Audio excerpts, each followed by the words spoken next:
Video games. They come in many forms, like reality simulators, action-packed shooters, fitness games, and more. But when you think of video games, who do you commonly associate it to?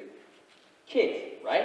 But it's not entirely true, as the average age of a video gamer is around 35 years of age. That's way beyond the age of a mere child. Just curious, guys, raise your hands. Who here has played a video game? Or, for the parents, who here has bought a video game for their kids? Interesting, interesting. As the current proportion is around 4 out of 5 households in video games, the proportion is likely increasing as video games become more and more worldwide.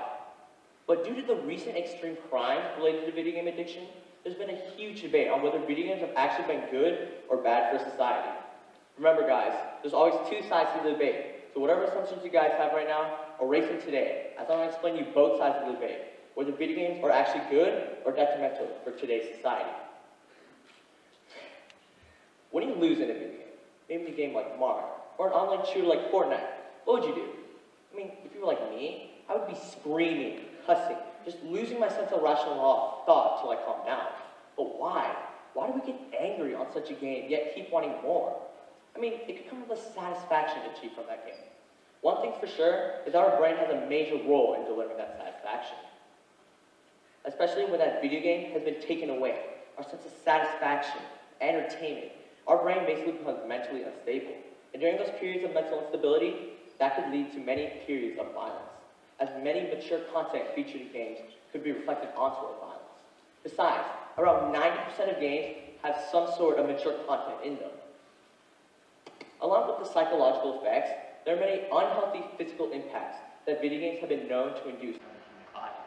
One who's played a prolonged period of time of video games have been known to have periods of headaches, carpal tunnel, backaches, and even an increased risk for obesity. Besides, if you just sit in a room watching a screen for maybe hours or days to come, you're practically just a vampire. And considering you're addicted to video games, well, you're probably sleeping. Obviously, you're not getting enough sleep, and in class, you're probably sleeping. And what happens is that if you're sleeping, you know what that means. You're not getting any of the material in class. And next thing that happens, the test rolls around, and you have no clue what to do. And you take the test, you might as well turn it blank, you don't know anything, and you have no clue what you're doing. And what happens is that, due to these video games and lack of sleep, you're not really understanding, and who knows, you might be failing the grade, you might be failing the class, all because of these video games. And although these consequences are very severe, they've been known to come from video games and addiction towards it. I know, this sounds like video games are bad, but before you throw that console in the garbage, let me just tell you something. Video games actually have positives. It's true. And the reason many of you guys doubt this is because of your parents. That's right. You know, we've all heard you parents say, you're going to go blind after you play these video games. You're going to have so many attention and concentration problems. Well, what if I told you that's wrong? That's right. Your parents have been telling us lies. As those facts, what they tell us, has actually been proven scientifically false. One of the myths that they've told us is that video games cause us to make us go blind, or just essentially decrease our vision. That's not entirely true, as we can tell from the board right here. This is what a normal person, or a person who doesn't play video games, this would be their eye level. But then, a person who plays video games, that would be their eye level. And surprisingly, it's lower, basically meaning that video gamers actually have better vision. But this makes sense, however, as video gamers often have to analyze and absorb multiple sets of information, and usually in a fast pace of time, maybe in a war simulator like Call of Duty.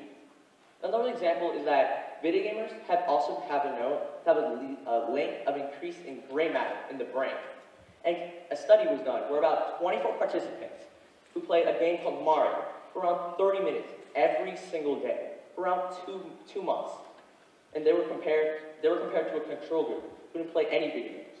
And when they went through an MRI scan, they found that the people who played video games found that they had an increase in gray matter in the right prefrontal cortex, right hippocampus, and the cerebellum. Another myth that you parents have told us is that video games cause us to have attention problems and concentration problems. It's not true, as video gamers actually are better able to multitask and focus. One way we can tell is by using the soup effect.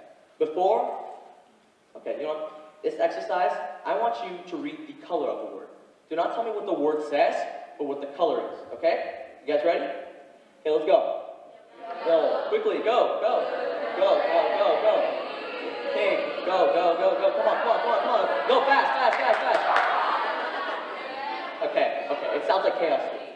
I mean, come on, like you guys got to like the third word and you guys all collapsed. Okay. The reason many of you guys collapsed, you're not video gamers. I mean, what video gamers can do, they're able to complete tasks like these quickly. And this makes sense, as video gamers are often put in situations where they have to use their fast abilities and reflexes to maybe quickly solve an issue or a conflict. For example, this conflict would be reading the color of the word. When they're put under time and stress, just having practice under that field, they're better able to complete tasks like this one right here. Video gamers also have an increase, or what I would say better, in problem-solving skills. And two major aspects that video gamers excel on: memory and hand-to-eye coordination. For example, well, I might have to memorize a sequence of colors in the game, maybe to unlock a chest to further my progress. Another example is that I might have to use my hands to my joysticks while looking at the screen to play and kill the enemy. Although these attributes, these advantages are very important, there is one attribute, one advantage, I would say the most important, would be the fact that video games can bring people together. Me and my brother are a great example. For example, I mean, I hated moving place to place. I mean, I can move from states to states, countries to countries, whatever. And the most awkward thing was the fact that you come into the first day of school, and you have no clue about anyone around you. Especially, I wasn't really social at the time, and I didn't have any friends. So I just sat in the corner of the desk while everyone around us was socializing to each other. I'm like, oh, I missed you in the summer, blah, blah, blah. And there was just me, sitting in the corner, no friends. I wasn't really social at the time. And well, this happened for weeks. Just 8 hours of just sitting in the same corner, not talking to anyone. Just looking at the teacher, just be like, can I go home, please, please? But the thing about this is that my brother started school. And about one day he went to school and he went back home. Was that when I was walking back from school, I felt kind of happy. Because obviously I had a brother, right? And I could rant about the problem. I could be like, oh yeah, school sucks, oh my god. And I could talk about how I'm not getting any friends. And then when I came back from school, I found him and 3 other people playing a game called Roblox. Like, what? He gained 3 friends in a matter of days. I mean, I asked him how he did it. And you know what he told me? He told me video games. Video games helped him acquire all these friends. And I don't know, Roblox actually taught me a lesson here, but with these video games, he told me that he was the best Roblox player. That's right. He was the cream of the crop. One of the best. And it turns out all his friends were really bad. But he helped them. And when he was helping him, like trying to improve, I don't know, trying to get Robux, I don't know, whatever, but like trying to improve on his skills, he was able to talk to them, connect, and just essentially be friends. And unfortunately, I have to say, I actually learned something from my brother. I learned that talking to video games is a great subject to talk about, as lots of people know about video games, and it's a great way to make friends. Before I came to talk to you guys, there was a major stereotype that video games are bad, and nothing good comes from it. It's not entirely true, as there are many psychological, physical, social, mental advantages that come from video games. But then again, we won't know how video games will end up in the future. Maybe as more addiction cases and violence cases from video games occur, video games might be the reason that society falls apart. But then again, as the world keeps developing and changing, video games might be the only thing that keeps society together. That's all. Thank you.